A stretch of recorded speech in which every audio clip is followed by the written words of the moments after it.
What up, AOK Mafia? It's your boy Artofkickz, and just like that, we back with another one. Alright, y'all, we did a video like this one in a long time, man. They be putting some weird stuff in our food.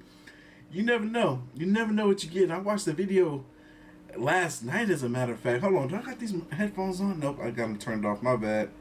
I watched the video last night, as a matter of fact, that states that the stuff that they put in, they know how to put stuff in food to target like certain animals and creatures and even species of human. Yeah, right. And supposedly, you know, the ones they targeting the most, it's like supposedly the stuff that they put into the crops, not necessarily stuff that, you know, is not necessarily like a pesticide to fight off, you know, it's not necessarily a pesticide to fight off insects, but something that attacks that specific insect and only attacks that insect. I don't know, man. I don't know how true this is, but supposedly they're doing it to us as well. So let's hear this video, what they got to say. Y'all ready? I'm ready. I will have a link to the original down in the description box below. This is titled, "You'll Never Eat This Again Knowing How It's Made." Let's go. Nowadays, we tend to have no idea what's really in the food we eat. There are so many scandals in the food industry all over the world that it's difficult to keep up. Companies will do anything to sell their products, even putting our health at risk. Oh yeah, oh yeah. From a product popularized during the Second World War to America's favorite sauce, here are 20 foods you'll never buy again after knowing how they're made. Heck, I watched the video yesterday. I'm sorry I interrupted this, but it was supposed to be like crab meat, and the way they made it, it was like, yo, where's the crab meat? They put the tiniest bit of actual crab meat inside this concoction just for flavor. The rest of it was completely artificial. I was like, yeah, no, I'm glad I don't even like seafood. The finest.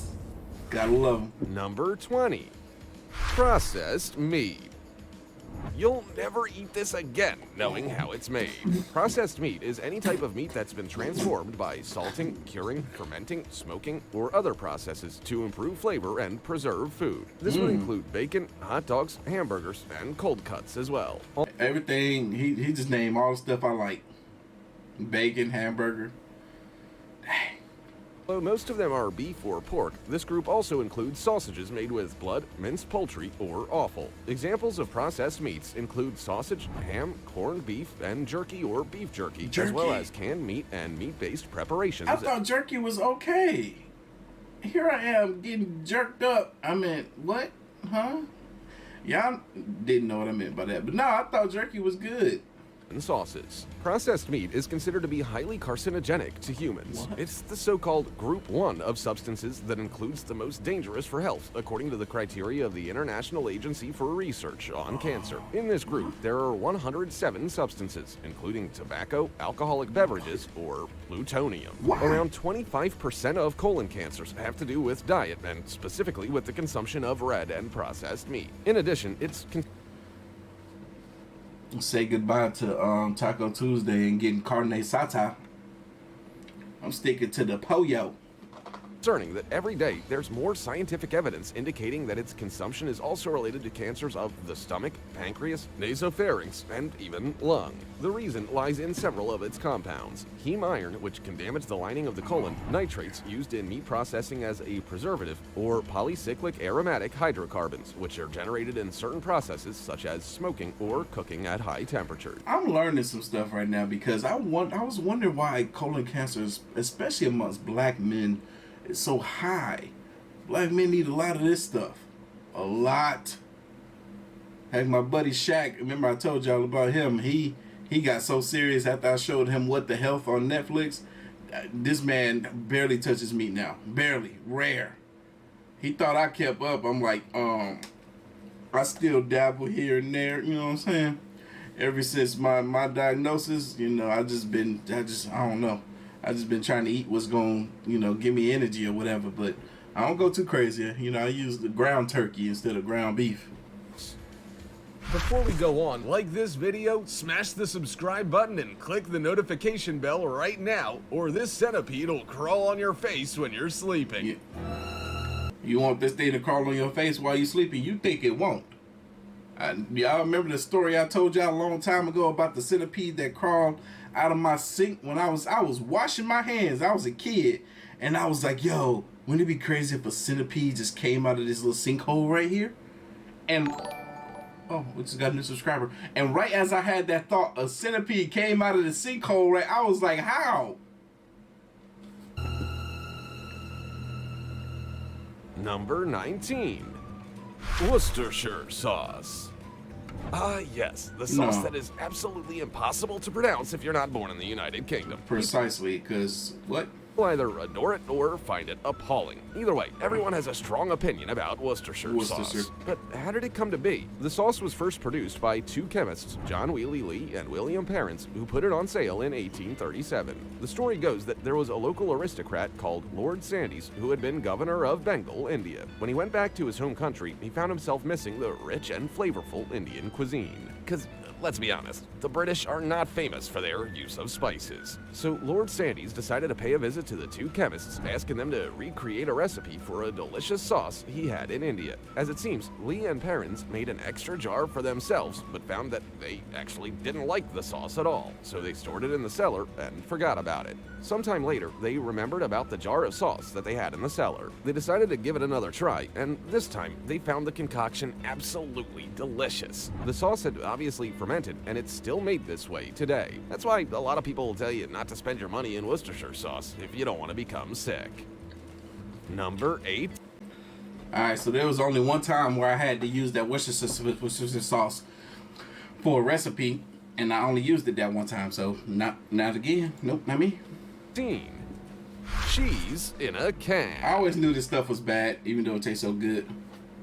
You don't need a master's degree in nutrition to know that spray cheese is not an essential food. Facts. It's also not necessary to be an expert in view of the figures on food and the resulting health problems to know that I just had a big old smoothie, you know, if put too much on you, it's going to want to come back up super easy. And this fool going to sit here and show his nasty tongue with the nasty cheese on there. You nasty. United States has a serious problem with this issue. I ain't never seen nobody put spray cheese on freaking nacho chips. Damn. Not really. It is your ideology applied to food. What should be almost a state affair has become another business for the food industry. Part of the acceptance of food sprays is that they adapt to the needs of the current rhythm of life of the human being, which is more accelerated and technological. But is it good for you? This culinary aberration is a union of all the bad things that are currently only allowed in certain countries in the world, like the United States, of course. 100 grams contains 300 calories, 1,310 milligrams of salt, 75% of the maximum recommended daily amount, and 46 milligrams of cholesterol. But the worst of all is that it's cheese under the ingredients and not much more.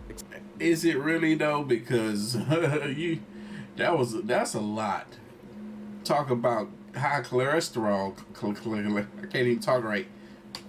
Except that they advise not getting the cheese on your skin because it'll cause a rash and a list of more serious side effects. Are you serious? It don't get the cheese on your skin. I shouldn't be putting this in my body if I can't put it on my skin. Nah. I ain't had this stuff in many years. Good. It does that to your external skin. Can you imagine what it's doing to your inside organs? For real. Number 17. Orange juice. Come on now. Don't do this to me now.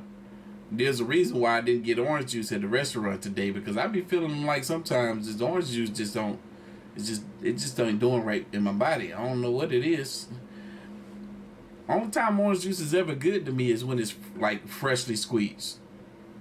If it ain't freshly squeezed, and it just don't feel right in my body. An important part of breakfast is orange juice. However, its excessive intake can cause some damage to your health. Really? Orange juice contains fructose. Excess intake makes you gain weight by tricking your metabolism by turning off the appetite control organ in your system. Fructose does not adequately stimulate insulin, which in turn does not suppress ghrelin, the hunger hormone, and does not stimulate leptin, the satiety hormone, which together lead to insulin resistance, and this makes a person overeat. Orange juice can damage your ears. Fructose increases reduces triglyceride levels. The ear is usually the first organ to reveal a condition in the circulatory system, with hyperlipidemia being more frequent. That is, high triglyceride levels. They didn't tell me what I thought I was about to hear at all, but this is way more upsetting. Dang. No wonder I was putting on so much weight. I was drinking orange juice like crazy, yo. Every time I go to the grocery store, I get a freaking half a gallon of orange juice while I was there. What? I can imagine oranges being the same thing then, right? If it's not fresh and has been in the refrigerator or outdoors for more than 2 hours, its nutritional value is reduced by up to 80%. What? If it's been in the refrigerator more than 2 hours, meaning when you get it at the grocery store, its nutritional value has been reduced already by 80%. That's crazy. Also cause diabetes. What? Although It can cause what I got? I ain't drinking no more orange juice, y'all. I'm done. I'm done. It makes perfect sense. Now, wonder orange juice was making me feel the way I felt. What? I'm upset. eating fruit reduces the risk of developing diabetes, drinking it seems to increase it. Yes! That makes perfect sense. Eating fruit, he says, seems to reduce the risk of diabetes, but drinking it seems to increase it. Y'all, whenever I was like, there's this feeling that I get whenever I drink something sweet. It's hard to explain. If you're diabetic, you probably know what it is.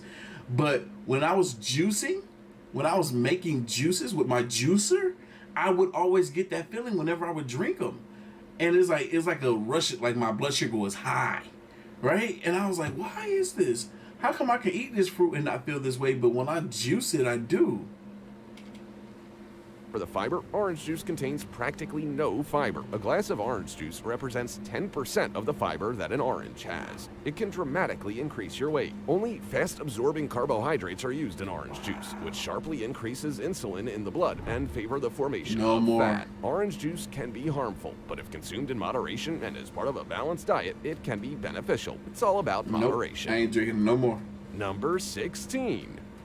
Beer. Did you know that most beers are not suitable for vegans? Suitable for vegans. I don't touch beer. I ain't never liked beer in my life. What could there be in beer that comes from an animal? Well, the answer is pretty gross, actually. Vegans have numerous problems when it comes to choosing which beer to drink, as many of the modern varieties use animal protein in their manufacture. What? Specifically, the ingredient of conflict is the so-called fish tail. It's a product obtained from the bladder of some species of fish, specifically sturgeon or carp, which is used to make jellies that serve as a clarifying agent for beer. By adding this substance to the barrels, the remains of yeast, grape skins, and other solid products settle, separating from the final product. This way, the beer that's obtained is less cloudy, and it's avoided having to waste the liquid from the bottom of the barrels. Also, this way, beer can be served faster. Basically, clarifiers are not necessarily to make beer, and they're absent in most artisan varieties, but their use spread from the 19th century, when transparent glasses replaced those made of stone, ceramic, and metal, and consumers began to find it unpleasant to look at the solid elements that swarmed their drinks. What? Number 15. Peanut butter. No. I just had peanut butter in my smoothie. Don't do this to me. I love peanut butter. What nutrients does peanut butter provide? Well, fats. Basically, fat. That's why I put weight back on, you guys. That 25 pounds I've lost, I put half of that back on. Because I can't stop with the smoothie. I'm addicted to. If you go to Planet Smoothie and get the PB&J, I'm addicted to it. Well, specifically, the same ones that would be provided by peanuts that aren't creamed. It's estimated that 100 grams of peanut butter provides 23.4 grams of monounsaturated fatty acids and about 14 grams of polyunsaturated fatty acids, mainly of the omega-6 type. In addition, this legume, and yes, the peanut is a legume, is also rich in protein, specifically about 27 grams of protein per 100 grams of product. That's why it's also been so popular among athletes, fit boys, and girls on social networks and gyms.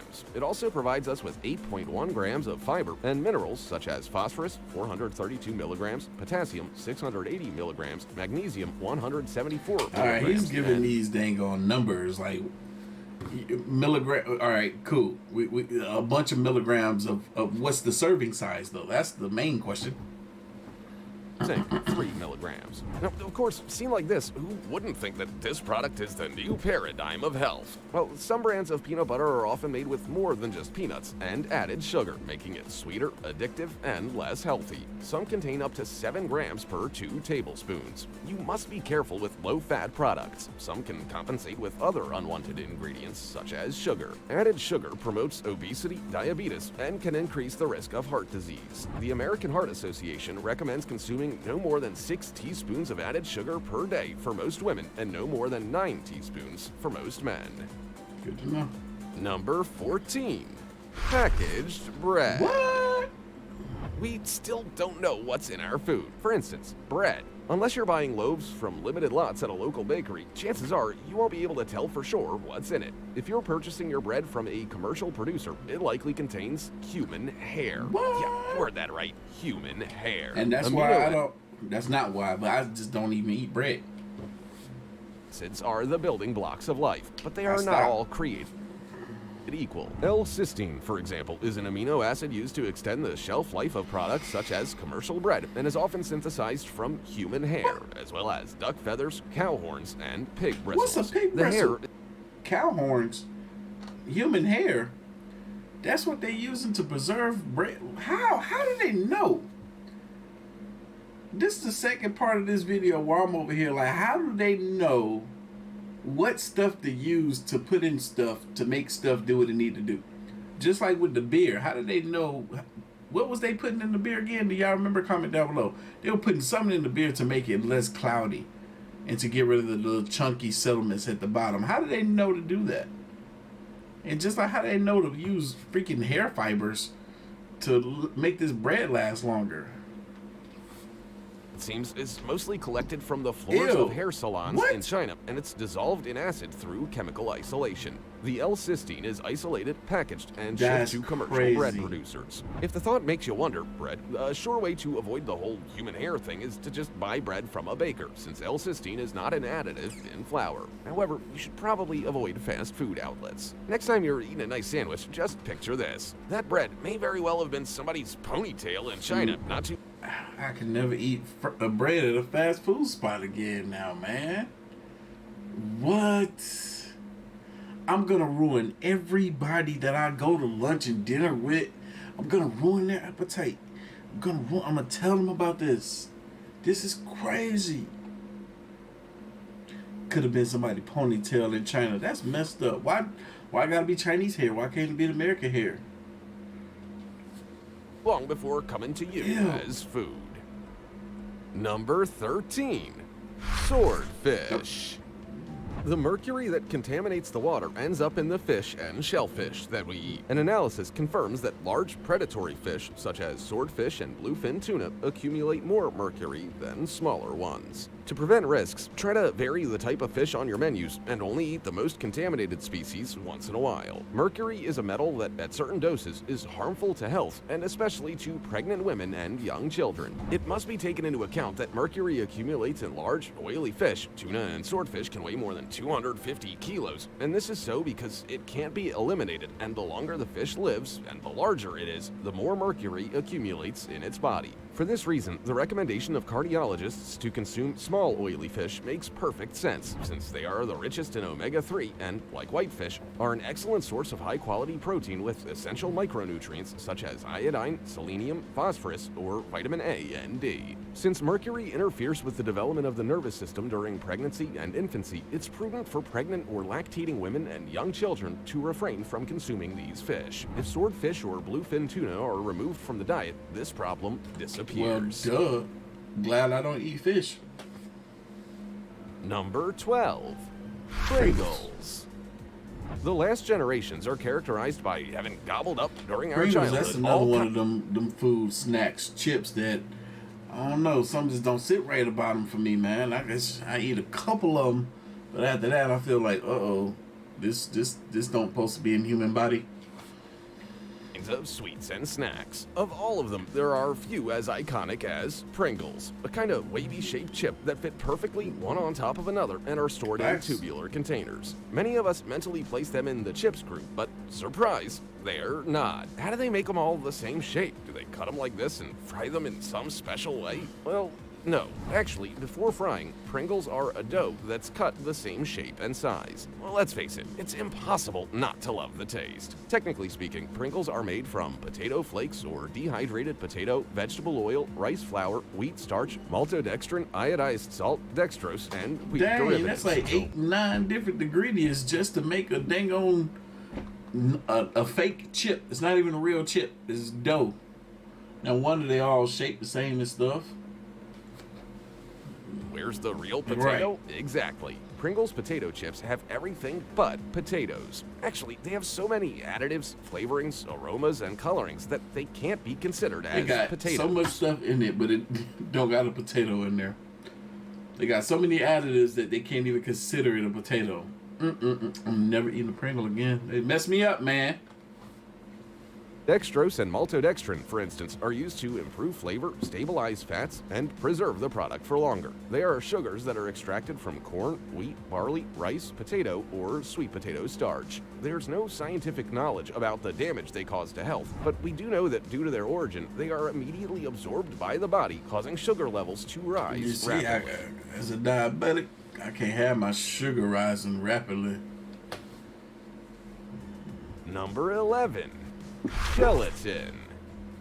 Collagen supplements, very expensive, are one of the pharmacy's best sellers, which is incredible because, as the experts explain and scientific evidence dictates, ingested collagen will never reach the area of your body that needs it. And that's in tablets, powder, in ampules, alone, or combined with hyaluronic acid. They claim it rejuvenates your skin, strengthens your nervous system, regenerates tissues, and takes care of your bones and joints. Collagen is an essential protein of the human body, which is part of different tissues. It provides flexibility, elasticity, and resistance to pressure. This protein is very abundant in skin, bones, and joints such as ligaments, tendons, and cartilage. It's also found in the cornea and in the walls of blood vessels. Collagen is a fundamental protein for the proper functioning of the body and represents more than 25% of the total protein content in mammals. So it's important to have optimal levels of collagen in our bodies. The natural source of obtaining this protein is found mainly in the cartilage of mammals such as chickens, cows, ox, pigs, and also in fish. There are foods that are very rich in collagen, such as pig's feet. So what you're buying at the pharmacy is basically skin and bones of a pig. Plant Collagen, what? 10. Caesar salad. Not Caesar salad. It's a salad, man.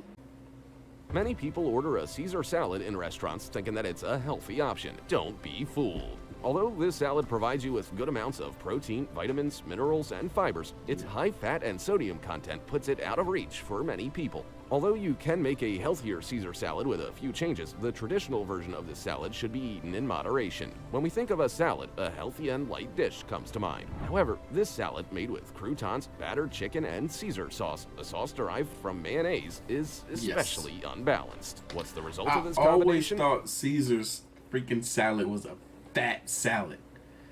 That sauce they put on there, that mayonnaise stuff, I've eaten a Caesar salad like this, just like this once, with this same thin cheese on it, and it was for Valentine's Day. I went to Ruth Chris, that's what it was, and I had one of these, and I didn't eat the whole thing. I'm like, this tastes good, but this is not good for you. A total of 1,000 calories. That is half the recommended daily calories. And let's be completely honest here. The best part of this salad is the dressing. But what's in it, really? You know that tang we all love in the dressing? Well, that comes mainly from Worcestershire sauce and anchovies. Yep, the same little salty fishes that you would never, ever let anyone put on your pizza. Those are the ones. This salad is so packed with bad things for you that experts around the world confirm that it's even more fattening than a cheeseburger, making it the most unhealthy and fattening salad ever created. You should check out my taco salad. That's crazy. Number 9. Microwave popcorn.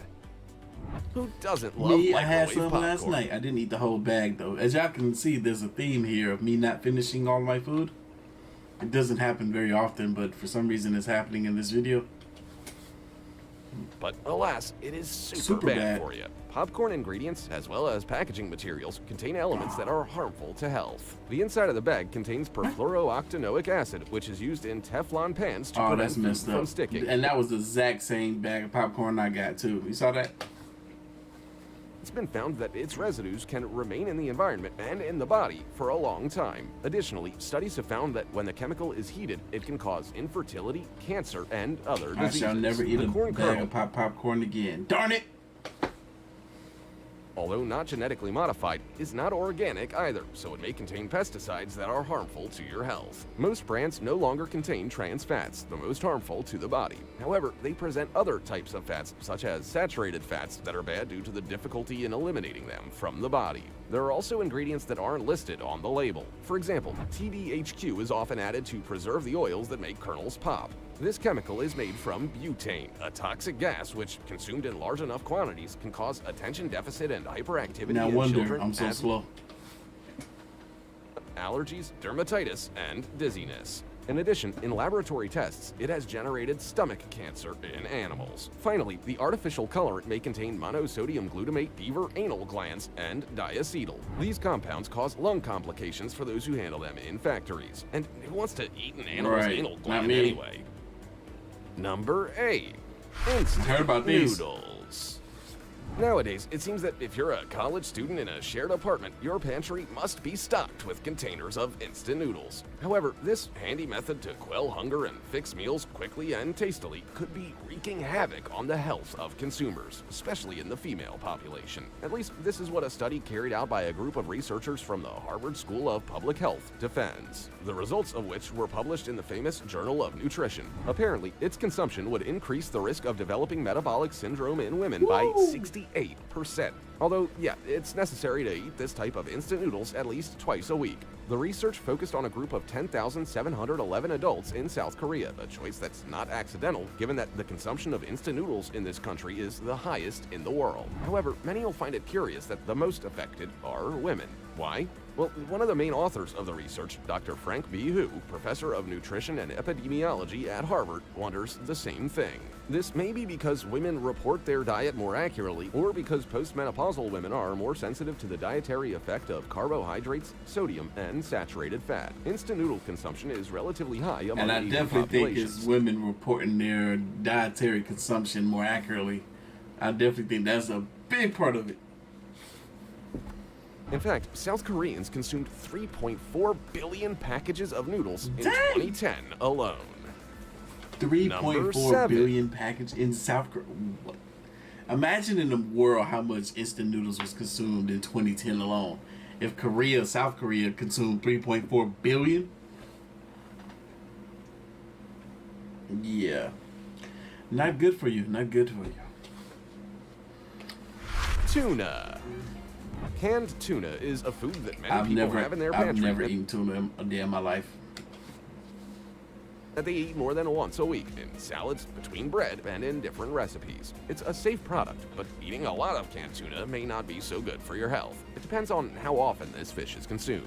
Canned tuna has many properties, and its consumption is beneficial in moderation. Tuna has vitamins A, D, B3, and B12. For example, it protects the skin and memory, along with other functions of our body that make us have better health. Maybe I should consume tuna.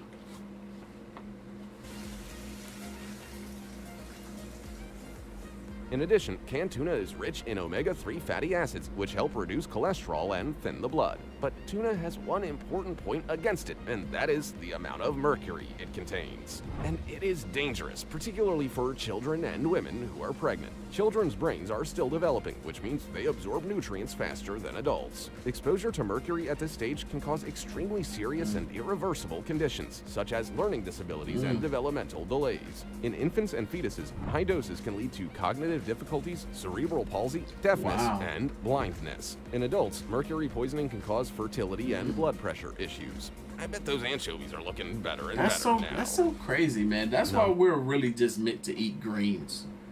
Truth be told, that's it gives us everything. There's protein in it, because you think animals that we eat for protein, what do they eat? They eat grass, like cows and stuff. They don't eat meat like we do. The animals that we get our protein from, chicken, they don't eat meat to get protein. They get it from the earth. Or they should, you know, chicken, that's a chicken feed, you know, whatever. But still. These are looking better and better now. Number 6. Packaged meat. One of the main findings of an analysis has been that packaged minced meat has an inadequate proportion of protein and collagen. The presence of collagen is related to the fact that some parts of the animal that should not be included in this product are minced, such as cartilage and tendons. On the other hand, if you buy the meat at the butcher, you'll see if the piece is clean of it and that they are only serving you meat. There's a law that allows up to 1% traces of other types of meat than those advertised on the label inside the minced meat trays. What's surprising is that a study has shown that this percentage is actually much higher, even reaching 3% in some low-quality and cheaper meats, such as pork and chicken. What does this mean? Well, when we buy a tray of packaged minced beef in a supermarket, we can find that 3% is pork, which is cheaper meat. However, the opposite is not the case, since beef is more expensive. It's a fairly common practice among many brands that, in this way, saves costs and manage them to fatten the contents of the tray by mixing the main meat with lower-quality products. Number 5. Boxed cereals. Commercial cereals, the ones that come in cardboard boxes with leave my box colorful and cereal attractive alone. design. I want some cereal right now. I don't remember which one I wanted because I don't really eat boxed cereal like that. Haha. I've been knew it was bad for you. Don't make you feel good either. It might taste good going down, but it don't feel good staying in. Have become the main breakfast option for many people around the world. Their great popularity is due in part to the simplicity of their consumption. You just have to serve them with a little milk and that's it. However, they've also gained great popularity because they are sold as healthy foods enriched with vitamins and minerals. Although at first these cereals were simply baked cornflakes, later changes began to be made to the ingredients, mixtures, incorporation of colors, flavors, and sugar. Today, there are a lot of alternatives to choose from. When you read the nutritional table on many of these cereals, you'll find that the sugar content per cup or per 100 grams is almost the total of the recommended daily dose. In the end, like, think about that. If you was a kid like me growing up, eating cereal for breakfast every morning, and you were a little fat like me, you was eating more than double your daily consumption, I think that's what he said, in sugar, and then you will go out there and eat more sugar. You start your day off with more sugar than you should have for the whole day, and then you go out there and eat 3 times as much as you had. Oh, it's bad. The American diet is freaking horrible, and I am a product of it. Ugh. I'm so fat, can't even lift my shirt up. A calorie bomb, and even more so if you decide to accompany them with milk. The high consumption of sugary cereals is associated with behavioral disorders in children, as well as with conditions such as diabetes and obesity. These cereals are rich in starch and therefore can easily spike blood glucose levels. Therefore, these cereals are not recommended for people with diabetes, prediabetes, or low sensitivity to insulin. I'll never eat cereal again. There we have it. Thank you. Furthermore, refined carbohydrates or are directly instant related noodles, to or drink orange juice, or drink any fruit for that matter. Where else? What else? Everything you said in this video, fish, mercury, all that mess. I'm going back to my veggies.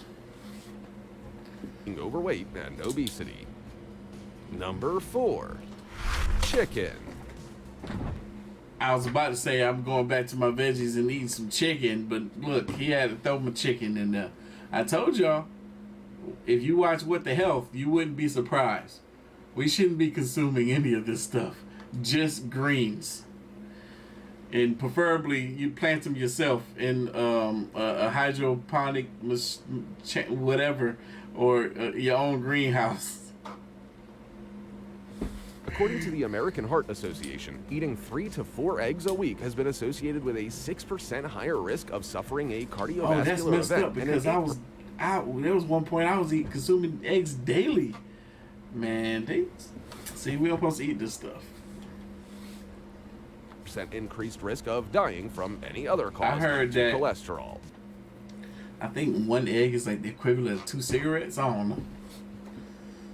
Researchers found that consuming comparable amounts of red meat or chicken or other poultry similarly increased cholesterol levels, especially when compared to how much the blood level of this dreaded molecule increases if the same amount of cholesterol is consumed protein from vegetables, especially soy. When they set out to do this study, they expected that red meat would have greater adverse effects on blood cholesterol levels than white meat. They were greatly surprised when they saw that this was not the case. To keep the results obtained logical, the researchers did not resort to the dreaded bacon or sausages or other processed products, but rather pure beef for red meat and excluded fish from the classification of white meat. However, until now, we were more or less clear about which foods were good at keeping dangerous levels of this molecule at bay and which were terrible at fulfilling Man, they this about to very make me purpose. go vegan all over again and eat the vegan alternatives.